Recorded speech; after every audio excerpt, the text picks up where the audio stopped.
Hello YouTubes, and welcome to another episode of Cars I Want to Buy, the series where I share a car for sale somewhere out there in internet land that I want to buy, but can't because I have no money, and even if I did, I have nowhere to keep it. We'll look at the features and condition of the car, go into some of the history of the model, and then review the 3 reasons why I want to buy the car. Today's offering is a 1980 Chevrolet Monza Spyder. She's a red-on-black beauty of a malaise-era compact domestic sports car with 63,500 miles on the odometer and only 3 previous owners listed on the title. It's got an asking price $100 shy of $20,000 and is listed for sale by Cincy Classic Cars located in Milford, Ohio. The photos and description document a great-looking and well-preserved/restored Monza Spyder. The exterior paint is slightly faded, but still has its Monza Sport Spyder graphics on full display, including the Spyder-themed hood embellishment. Inside, the interior looks like it's been recently restored. The upholstery on the seats and the carpeting look brand new. The dash has brushed aluminum trim and features minimalist gauges, but does have 2 prominent dials for speed and revs, easily visible from behind a Spyder emblem 2-spoke steering wheel. This particular car is powered by a Buick derived 3.8-liter V6, putting out around 110 horsepower and 190 foot-pounds of torque. This modest output is routed to the rear wheels via a 4-speed manual transmission.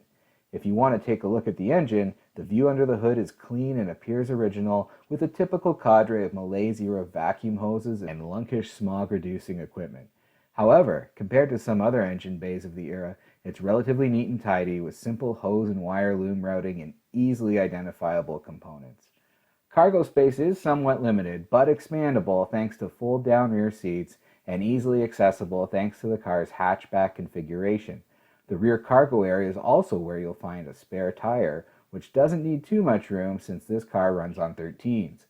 Overall, this is a fantastic looking car that gives you the best of both worlds, with a very original and well-preserved outside surrounding an updated and restored inside. The Monza made its debut for the 1975 model year and was based on the Chevy Vega. The compact front-engine rear-wheel drive H-body platform was also used for the Pontiac Sunbird, Buick Skyhawk, and Oldsmobile Starfire. The Monza had originally been conceived as a vessel for a Wankel rotary engine, but the relatively high fuel costs at the time axed the idea due to mediocre fuel economy.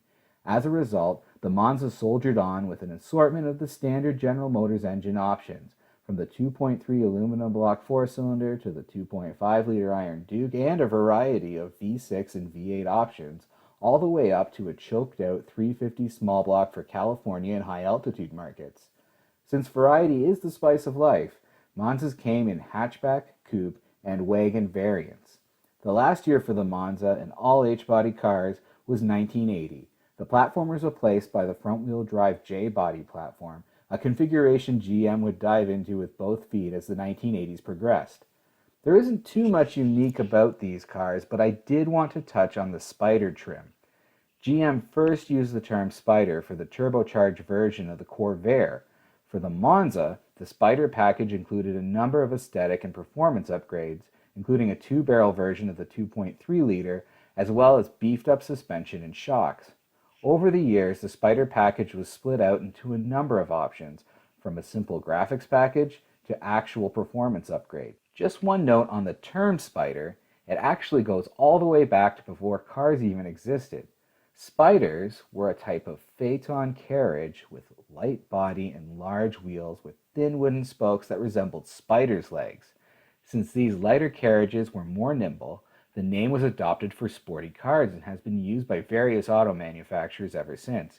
Today, the term is often only used for the convertible versions of some sports cars, like how Porsche uses the term Spyder.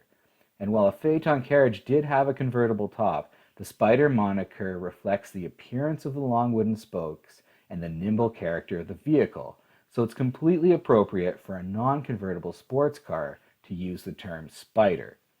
So why do I want this car? Well, here's 3 reasons. Number 1, it's got the Buick V6. This was the most engine you could get in a 1980 Monza, and this one has it with the 4-speed. With a 0 to 60 time, of about 10 seconds, it may not have the oomph of a modern-day sports car. However, it weighs under 3,000 pounds, so it'd still be fun to toss around. Number 2, the condition, particularly the interior. The inside of a car is where you spend almost all of your time with it, so it's important to have a nice place to spend that time, and this car delivers.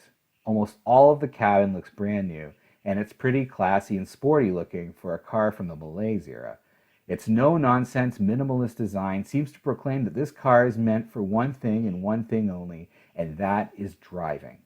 Number 3, the cool graphics. Well, cool, I don't know. I'm normally not into decals, pinstripes, lines, and graphics because it almost always comes across as garish and over the top. For some reason, though, this Monza makes its appearance package really work, from the text integrated into the line work on the side of the car to the spider motif found throughout. This Monza takes graphics up to the line and stops just before being too much. And you have to respect a car that takes its audience up to the shark tank without jumping over it. It's proud of who it is, and rest assured you'll know it when you see it, but it's not going to rub your face in it and leave a bad taste in your mouth. Unapologetic but still tolerable? Hats off to you, Chevy Monza. Hats off. Well, that's all I wanted to cover today. What's your thoughts on this early compact sports car? Does it make the grade with its lightweight, nimble platform wrapped in malaise-era graphic-y goodness? Or does it miss the mark on performance and tries to make up for it with too much style? Let me know in the comments below. Also, if you enjoyed today's video, please give it a thumbs up. And don't forget to subscribe and ding that bell to make sure you're notified when I post my next video. Also, if you're so inclined, give me a follow on Instagram by looking up @Automophiliac. Thanks for watching. TTFN.